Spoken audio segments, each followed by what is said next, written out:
What's up, y'all? It's 7 o'clock on the dot. We at the sweet spot. Maybe not. Maybe not 7 o'clock on the dot, but it's close enough. What y'all doing? Who's in the streets? Who's in the streets? Cruise in the streets. We've been saying cruise in the streets all this time now. Usher want to change it up, talking about who's in the streets. I don't know who's in the streets. I don't know where you at. Are you in the streets? Are you at the crib? Wherever you're at, welcome to my channel. It's just Rhonda. We checking in at the 7 o'clock sweet spot. We're going to talk about some things. Before we do that, like the video, subscribe to my channel. The state of America. Let's talk about it. How do y'all feel when you see the American flag? I was scrolling on Instagram the other day and I happened to see this post and it said, you know what's sad? I see an American flag on someone's house or vehicle and now I'm immediately assumed the worst. And I was like, oh my God, same sentiment over here. And I don't remember if it's always felt that way for me. I feel like I've there's certain things that I felt definitely grateful for being, living in this country. However, those things that I was grateful for somehow seem to be I don't know if they exist anymore or are going to exist. You heard a lot about the 2025 project during the election, but the 2025 project started in December 24th of 1965. That's when the birth of the Klan happened. Whenever slavery ended, that's when the Ku Klux Klan, literally probably 6 months later, if you're talking about Juneteenth, from Juneteenth to December, the Klan formed. Their issues or the things that they wanted to handle voters' rights, Reconstruction laws and citizens' rights, racism, and racial identity. That was their focus. Fast forward to now, the 2025 project. It has been in the works for a very long time. On December 24th, 1865, the Ku Klux Klan was founded in Pulaski, Tennessee. The group became dedicated to the suppression of Reconstruction reforms and seeks to restore white supremacy through activity, including red rum. There's some words in here I'm not sure I should say, you know what I'm saying? And the R word, destruction of property, and the intimidation against freed people and their white Republican allies. So, according to Southern Poverty Law Center, the Ku Klux Klan, with its long history of violence, is the oldest and most infamous of American hate groups. Although Black Americans have typically been the Klan's primary target, it also has attacked. I hate the way to say the word. It also has act Jews, immigrants, members of LGBTQ community, and until recently, Catholics. So, the 2025 project definitely isn't something new. So turning things around didn't just happen like overnight. It's been a work in progress for many, many years. I saw this video of Trump the other day. I think today that a well-educated black person, male or female, has a tremendous advantage over a well-educated white person. And I felt that for a long time. And I hope that anybody in the audience that's black and is watching can hear me say this. And I'm talking now as a person that employs thousands and thousands of people. A well-educated black has a tremendous advantage over a well-educated white in terms of the job market. And I think sometimes a black may think that they don't really have the advantage or this or that, but in actuality, today, currently, it's a great, I've said on occasion, even about myself, if I was starting off today, I would love to be a well-educated black because I really believe they do have an actual advantage today. Now, is this why there's such a push to dismantle like DEI and the education system? Because these clowns over here feel very much intimidated by smart people, smart black people, even more, it seems like. I guess because Educated people are smart, and rich people, that does not equal being smart. So, you got to dumb everybody down in order to be on top. These are very wealthy people. It does seem like they're very smart. So somewhere, there's a diabolical mind putting these things together. It seems to be the entire government, but people like these are just very wealthy and have a issue with this dude Elon Musk as a whole not seem proud of it. So I don't know. Clearly, suppression is the answer. Clearly, you have to suppress the people that are poor. It almost seems exactly like the reason why America was founded. Didn't they leave the queen over there, let them eat cake and such? Didn't they leave her over there to start this new land anew? With Christopher Columbus coming through, pillaging through places that already have people. Like the history of it all is going to be switched around, and then slaves are going to be workers, and we're going to change the words to make it seem like things, we're going to clean up. We're going to clean up the image. The other day, my daughter told me, she said, if we can dig up a fossil, we can dig up your bullshit. Y'all act like new history is not being created, like in this moment. Smart people will always be smart. Anyway, I saw this video of Method Man from 1995. Today's youth is crazy angry and they're learning faster. And America is scared to death of that shit. They gonna blow us up before they let us come into power. You can believe that shit. All that shit's gonna burn. All of it. So you believe in some kind of Armageddon? Yeah, most definitely. We in the last times and days right now. The Illuminati's in effect. See, the Illuminati ain't nothing but like it's gonna be a second Great Depression out here in America. Except this time, corporate America's prepared themselves for it. Meaning when it hits, their money is gonna be safe. As far as the rest of us that don't own our own businesses and things of that nature, so we're gonna be killing each other in the streets, man. Mad Max and Beyond Terrordome and all that is gonna be on, man. And they're gonna have to blow us up, which is what they're gonna do. They're gonna inject us with these, they're gonna say it's like for everybody mandatory AIDS testing because AIDS is so widespread. They're gonna be giving them vaccines for it so they don't catch it off top like measles, mumps, and stuff like that. But in all actuality, what they're doing is putting microchips in and your babies so they can keep tabs on where you're at. That's deep. That's deep. They're not even using money anymore as far as paper. It's going to be cards to show what status you are, how financially well off you are, or whatever. You know, what do you own, and it'll tell everything about you. Welfare is gone. They just going, funds for schooling, gone. So here we are. So here in 2025, like, what does the new protest look like? Because the government is fiddling around with the funding of, colleges and, higher learning institutions. They're fiddling around with that so that protest the way it used to look clearly can't be the same way. It's a new age. You can't necessarily, fight battles using the same tactics that you used the first time around. You got to step it up in terms of what that looks like. I don't know. I'm just asking the question. I know it can't be the same because, they playing different games. Marching, is that going to work? I don't know.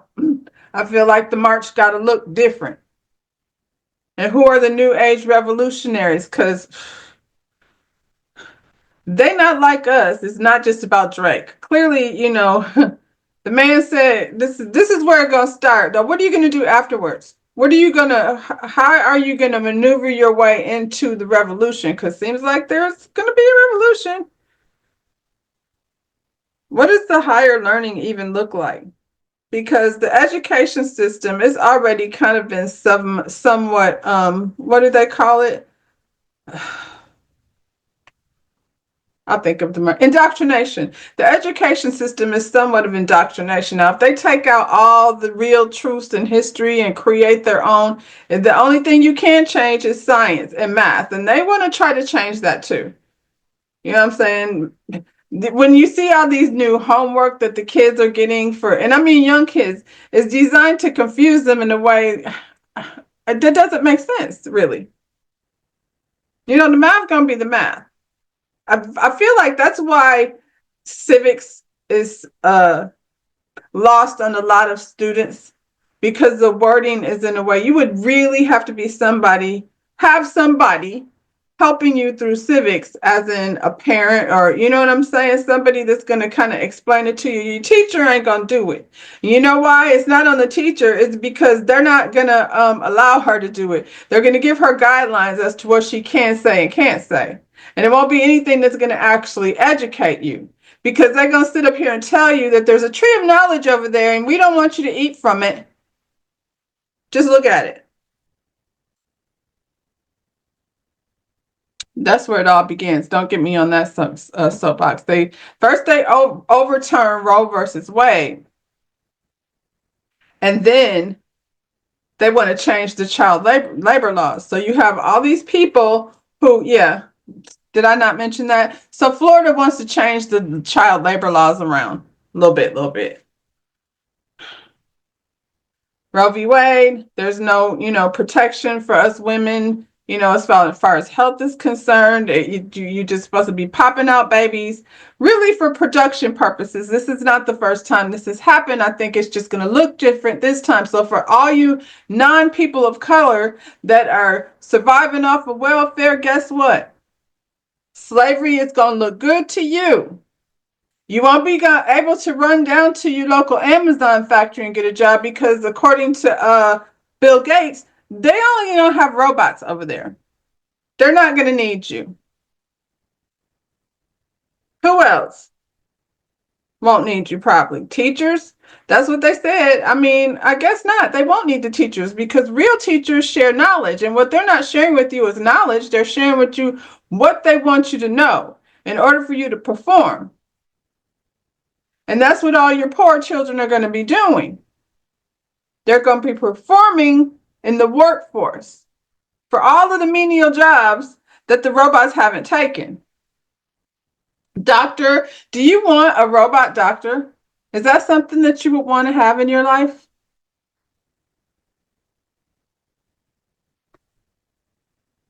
Bill Gates says in 10 years, AI will take over for doctors and teachers.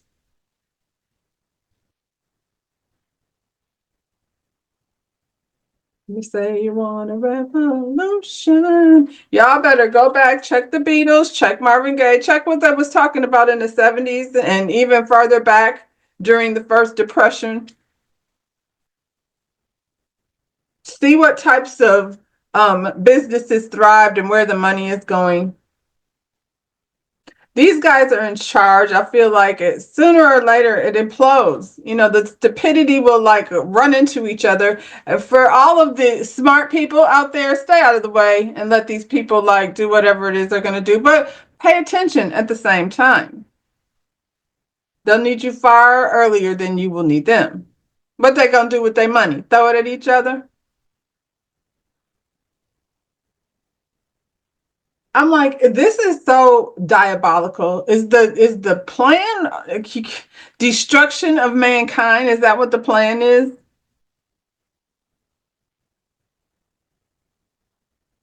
It looks to me like a good percentage of slow, ignorant, racist, uneducated supporters of this administration is about to fuck around and find out.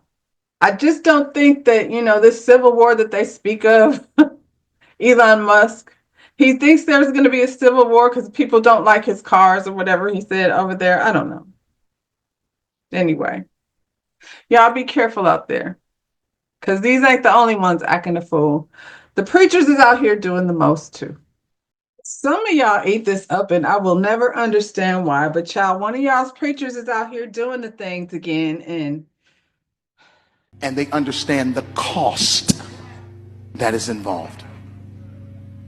There's 1,000 of you. I said close them doors. Ushers, close the doors. Close the doors. Close the doors. We all gonna leave together. Y'all ain't going no place but to the restaurant.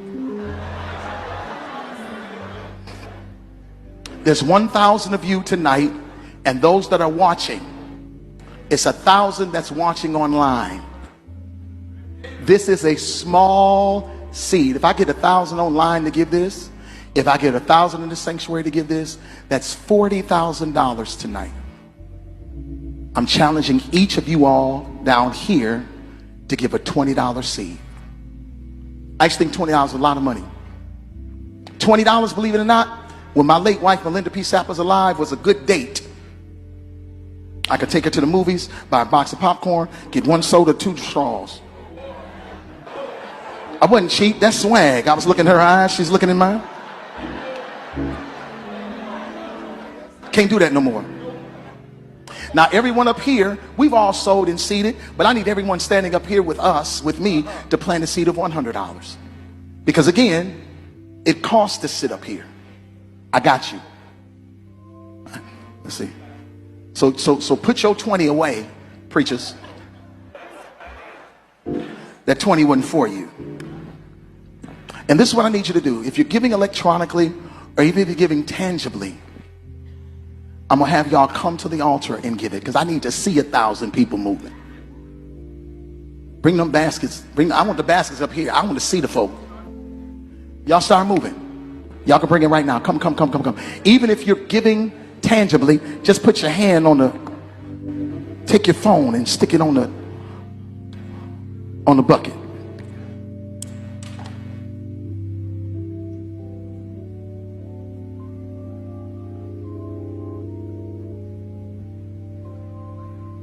Shh. Giving is worship. Giving is worship. Giving is worship. Giving is worship. This ain't the time to talk.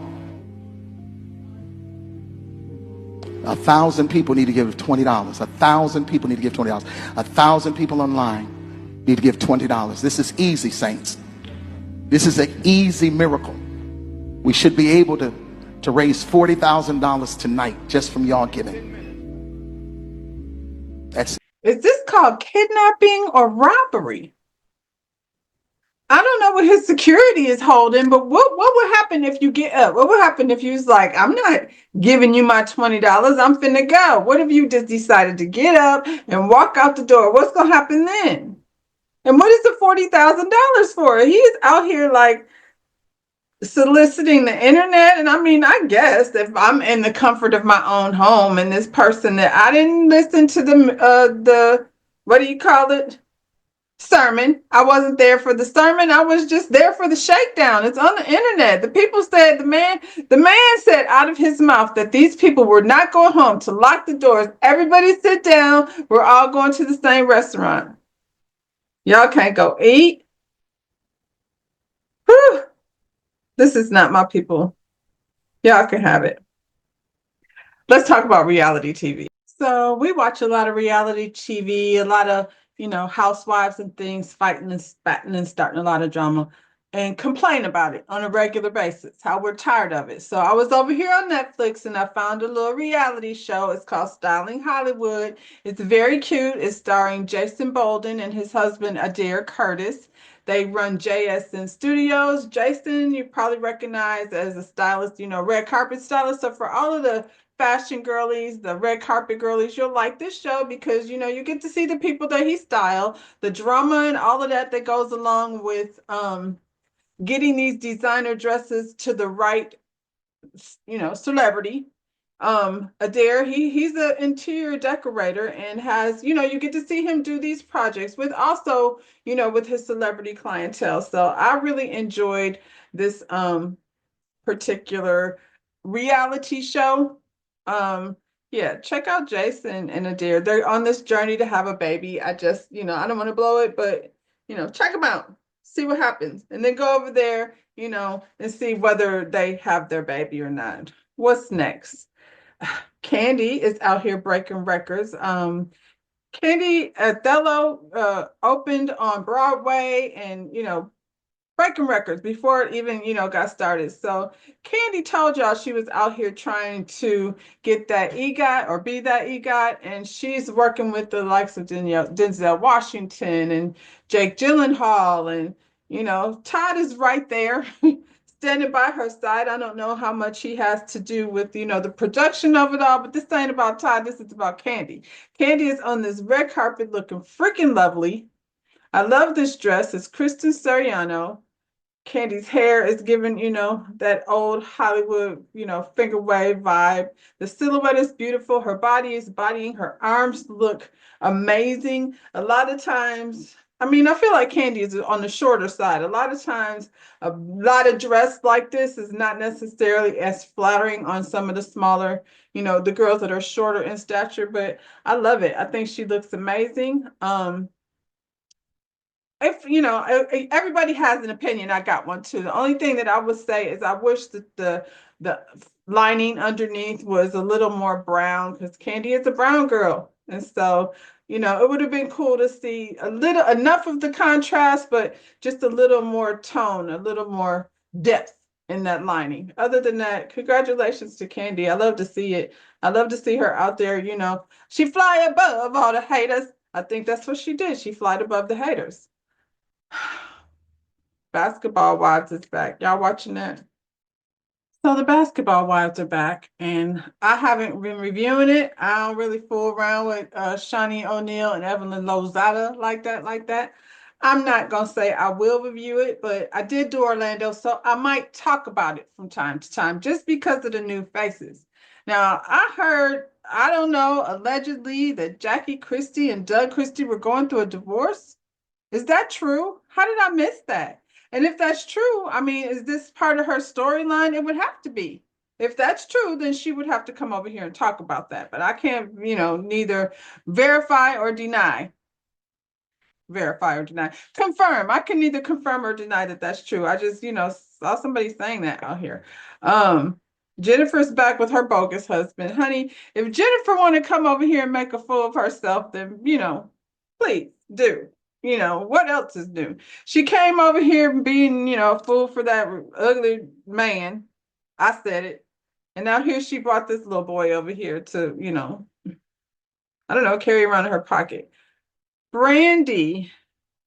Brandy, what's her name? Maxwell? I mean, I guess. I never know what Brandy's giving. This is a different group of girls, so I don't know where Brandy gonna fit in. She's always seems to have a hard time fitting in or finding, now that they, got rid of the people that they probably needed to get rid of, to be honest.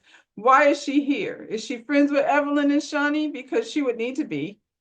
I'm just saying.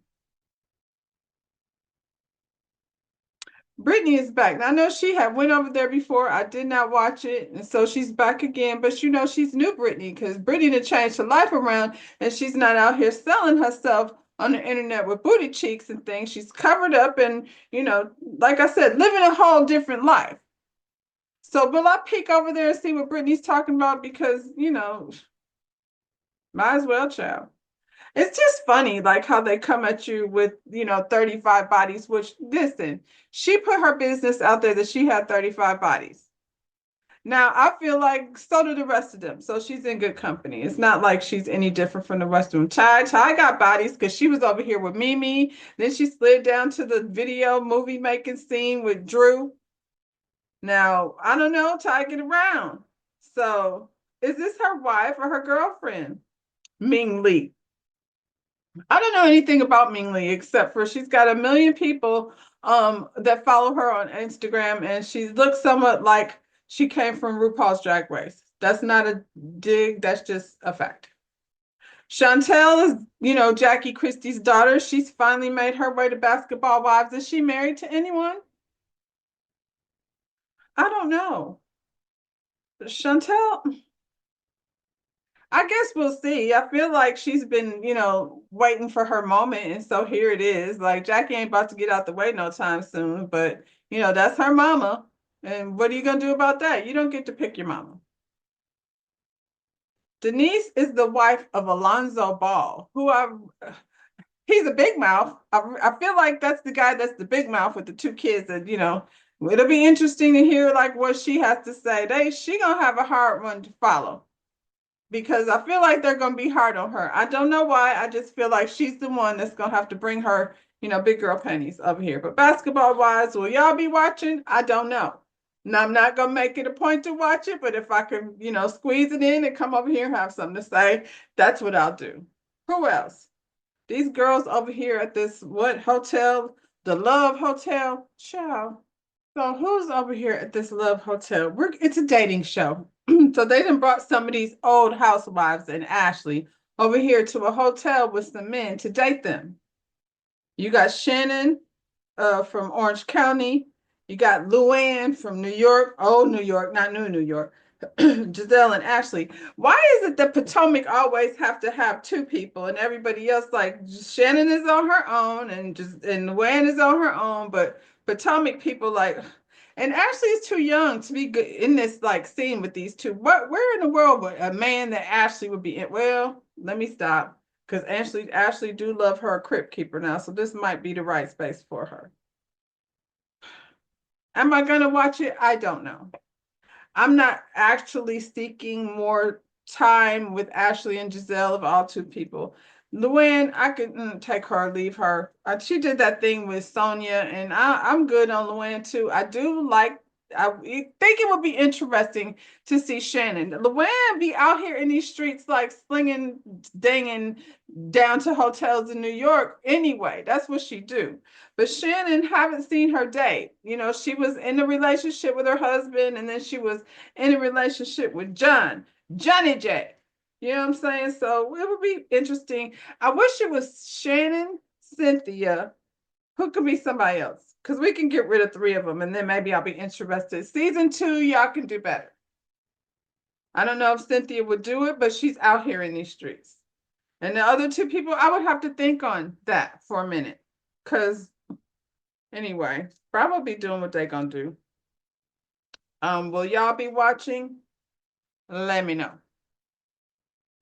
So Garcelle came to Beverly Hills and honestly, she stirred things up respectfully. She wasn't, Ebony K, and I like Ebony most of the time, but she went over to New York and she like, yeah, yeah, yeah, yeah, yeah. And then they were definitely not ready to handle it. But Garcelle moved in a different way. When she got over here, she called out Kyle for trying to play her about that charity. Kyle was over there saying she said she was going to donate $5,000 and she did not. And they got that, handled. But Garcelle let her know, like, there's a stigma attached to Black people, like they don't pay their bills and they don't tip and things like that. So she didn't appreciate her putting it out there, that narrative about Garcelle.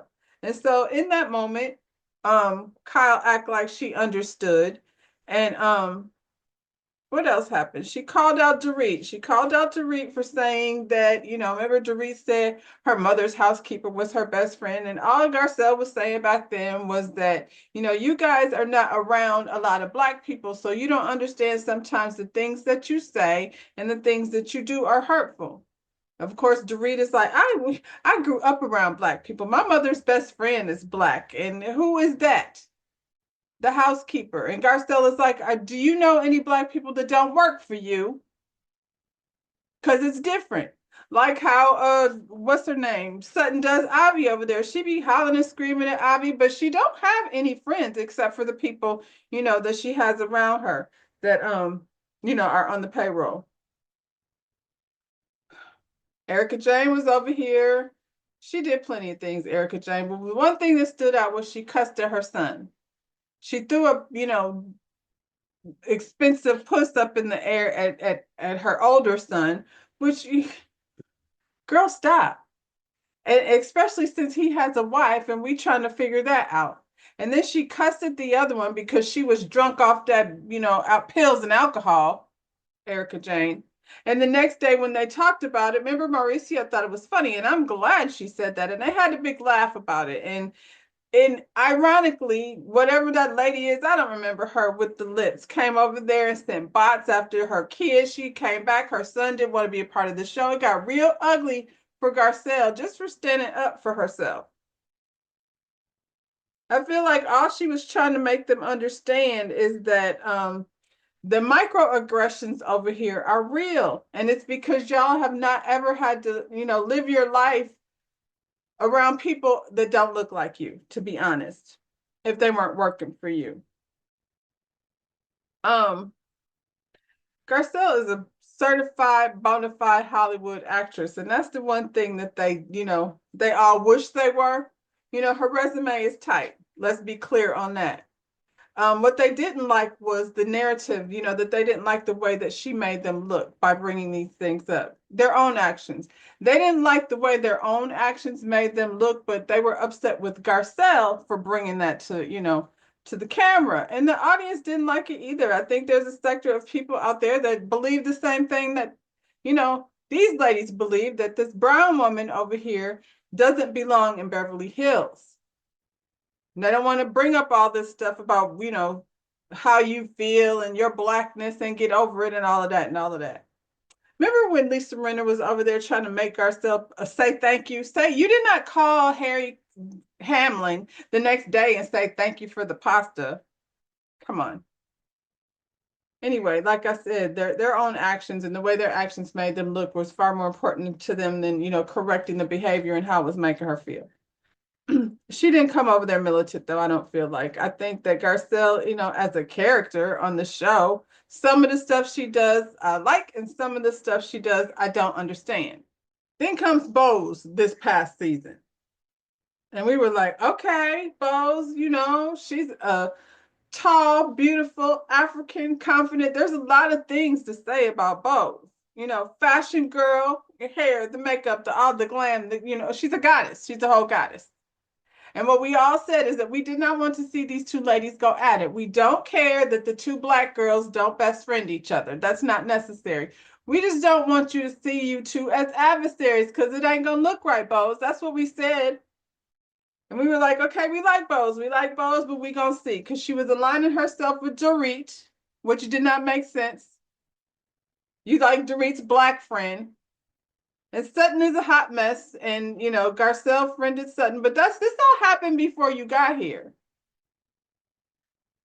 And I feel like Garcelle learned a lesson about her friendship with Sutton, because I feel like a big part of why she walked out of that reunion is because Sutton didn't have her back. And all them ladies were coming at Garcelle. And I mean, we'll find out Tuesday, but I'm going to bet Sutton sat there on mute, because it's far more important to her to fit in with the Barbies, which she won't. So good luck, now that your girl is gone.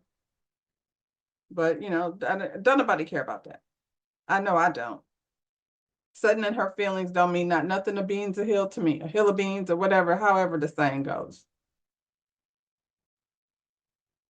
So the other night on Watch What Happens Live, Erica Jane and Bose were guests over there, and it was annoying as hell. At that point, like earlier in the day, Garcelle had already put out her resignation on Instagram. And so everybody knew, the public knew at this point that, Garcelle is gone. So Andy asked, like, how do y'all feel about that?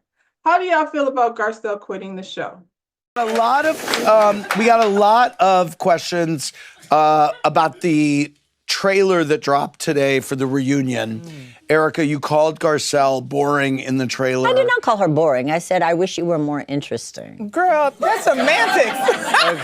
Not the Listen, in the world I live in, you got to spit it plain. Halala on Twitter said, have you ever shared your dating life or friendships on camera? I don't recall seeing that. Hold on, I'm curious, why call out Garcelle for not being open when you've kept your own personal life pretty private? My own personal life? Yeah. My husband went to jail, honey. I lost my home, my family, everything I own.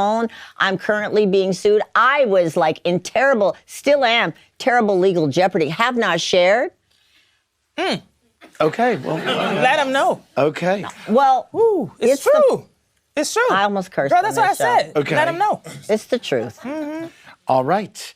You're going to have to do more than buy a beach house in Baker. We got a lot of... Me personally, I did not care what Erica Jane had to say, because fuck Erica. I'm pretty sure that's what Garcelle said a while back, and it's true. Erica Jane over here talking about where her beach house is, what neighbor. Girl, where is your beach house? Oh, that's right, you don't have one. You renting somebody else's house. You got a lot of nerve for somebody who ain't got shit, Erica Jane. I'm just saying. But for me in that moment, when Andy asked that question and Bose just sat there on mute, it told me everything I needed to know about her. I feel like she seeks the approval of, at least in this space, she's seeking the approval of some white woman from the trailer park that married her way out with a lawyer that was over there stealing money from victims that thought they was his clients. I mean, they were his clients. That part is true. They just didn't know their lawyer was going to be stealing the money that they were supposed to be getting. And these are people that have been hurt in tragic accidents. I feel like one of the kids, the house blew up. There's a documentary on Hulu or one of those. His house blew up. He suffered all these injuries. And where is his money? Somewhere in Erica Jane's closet with those luxurious things that her fake phony husband was over there purchasing for her. But these is Bose's people. This is who she wants to align herself with. This is how she wants to disrespect the whole culture.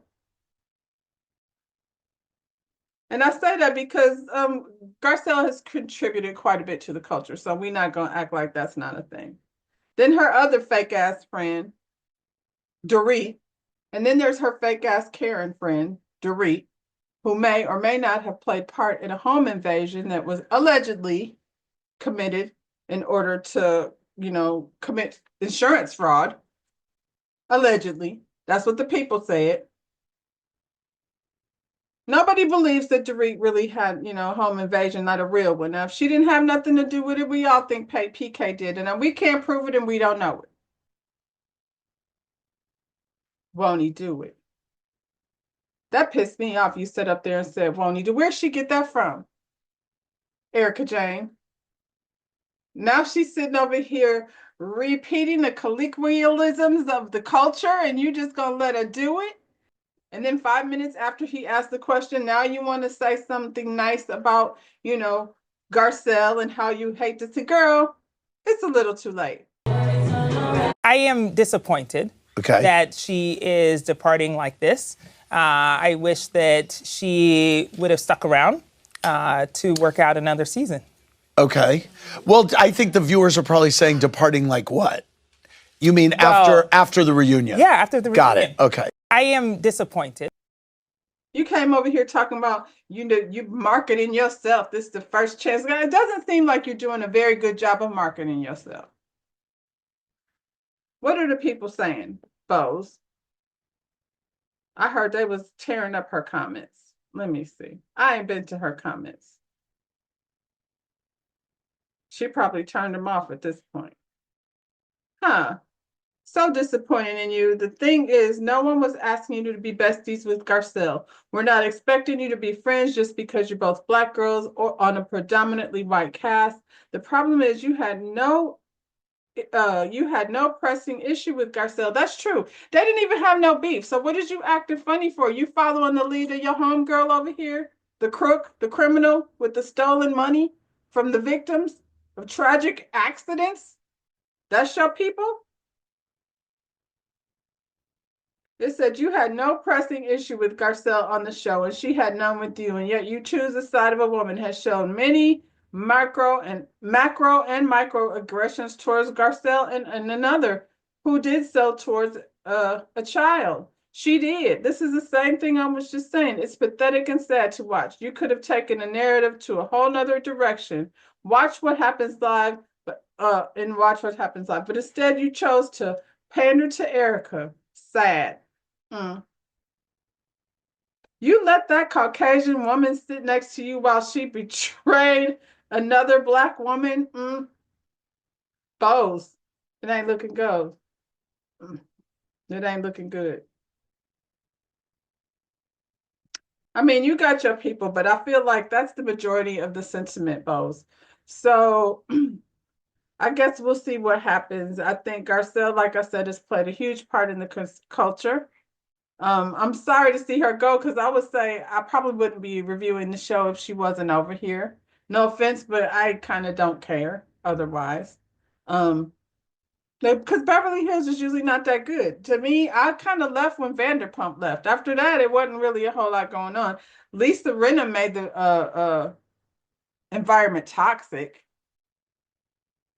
And I guess y'all finished it off where it is. I'm looking forward to see what happens for her because she got a lot going on. I did watch her show on Netflix. It's only one season. I don't know what's happening. The other Black girl.